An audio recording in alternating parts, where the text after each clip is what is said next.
وبعد يروي الإمام الترمذي في جامعه بسند حسن عن أبي سعيد الخدري رضي الله عنه قال قال النبي صلى الله عليه وآله وسلم. The hadith in a collection of Imam al-Tirmidhi in his Jami', in a reasonable chain of narration narrated to us by Abu Sa'id al-Khudri. And the theme of anti-corruption or Istiqamah, the three values are Haqq and Adl and Istiqamah. These are the three main Islamic core values. And you can look at them as entities, you can look at their opposites. And no matter what you do, you end up learning a lot. And this is what our deen is about. And when we talk about Istiqamah, or integrity, but I think anti-corruption is a better way of putting it, and I think it's important for us to contemplate that meaning. And this hadith, I'm going to talk about it over maybe a course of 7-8 hadiths, so maybe 2 weeks or so. Yesterday I talked about how the human being must be mustaqim, meaning you must be not corrupt in your character. This hadith today and tomorrow will be a little bit different. We'll point out other aspects of us that must not be corrupt. This is what he said عليه الصلاة والسلام. قال إذا أصبح ابن آدم فإن الأعضاء كلها تكفر اللسان تقول اتق الله فينا فإنما نحن بك إن استقمت استقمنا وإن وججت وججنا.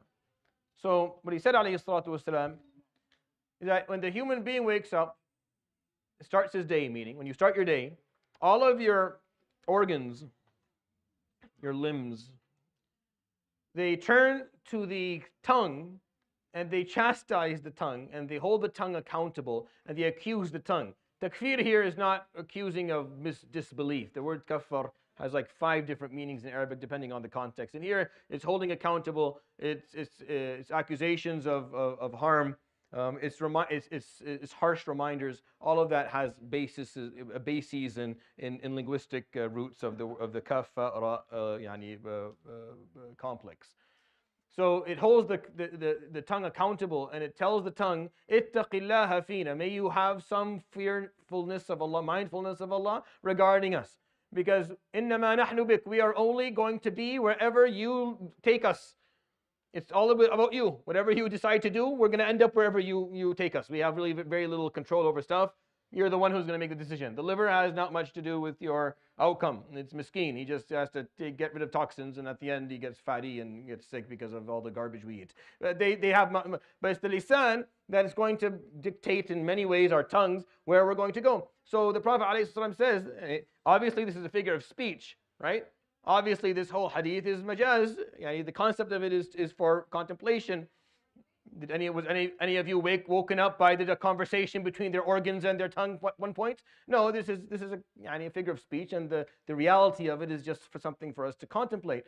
So they say, in ittaqillaha fina, be mindful of Allah regarding our destiny, because we are only going to be wherever you decide to take us, and you're the one. In istaqamta, istaqamna. If you are mustaqim, if you dodge corruption, then we will do the same.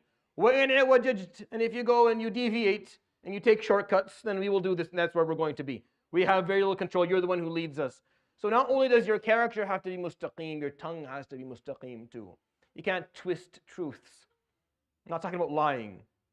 No, I'm not talking about accusations. I'm not talking about lying, which is the anti-haqq, or accusations, which is the anti-justice. I'm talking about twisting truths, which is much more subtle. It's much more subtle. Just choosing to say it in a way where you know the point is going to be lost.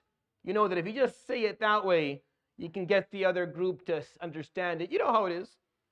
How else do they slaughter children in the thousands and get away with it?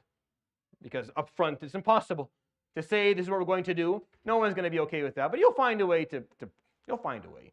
There are ways to say it. There are ways to bring it up. There are ways to get through to it, and it'll make it less. Istiqamah is when you don't twist truths, when you don't twist words, you don't play. You're clear about what it is that you're intending to do, and you state it as it is, for better or for worse. Muslims have istiqamah in their character. Muslims can't afford to to go ahead and take shortcuts or deviate or no. We don't do that. We don't do that. Not with our character, and definitely not with our words. Not with our words. So, something worthy of contemplation, because tomorrow we'll talk about another organ. Istiqamah is something that goes deep. It's not just your choices. It goes deep into who we are. It's just not just our choices of our decisions and our behaviors, it's also our words. When we speak, what we say has to have istiqamah in it. We cannot be playing around. We can't be twisting. We cannot be deviating. Again, I'm not talking about burst lies. I'm not saying, no, I'm not talking about overt lies and accusations that are batil. No, I'm talking about something much more subtle that people are capable of doing if they want to. Just twisting it a little bit, just telling it a little bit differently than it happened, or just dropping a piece of information that is vital, or just saying it, making sure the emphasis here is clear on something. This is not hard to do. This is not hard to do. Not hard to do at all. Human beings do it all the time. Children learn it at a really early age. At a really early age, children learn to drop the piece of information that they don't need to bring to. The children will come to you and tell you the piece that they want you to know, not the piece that they don't want you to know. They're selective. It's selectivity, just selectivity. They didn't lie. They just selectively left that one piece out. That's not teach your kids. It's not istiqamah. That's not istiqamah. Istiqamah is to tell it as it is, knowing fully exactly the details, knowing that piece there it matters too. It'll get you in trouble when it matters. It's a part of that story that needs to be told. You can't just tell this piece. You can't just say that. And it's a point that I think is worthy of contemplation. يروي الإمام الترمذي في جامعه بسند حسن عن أبي سعيد الخدري رضي الله عنه قال النبي صلى الله عليه وآله وسلم إذا أصبح ابن آدم فإن الأعضاء كلها تكفر اللسان تقول اتق الله فينا فإنما نحن بك إن استقمت استقمنا وإن وججت وججنا. صدق رسول الله صلى الله عليه وسلم. الحمد لله لا إله إلا أنت استغفرك وأتوب إليك وصلى الله وسلم وبارك على محمد.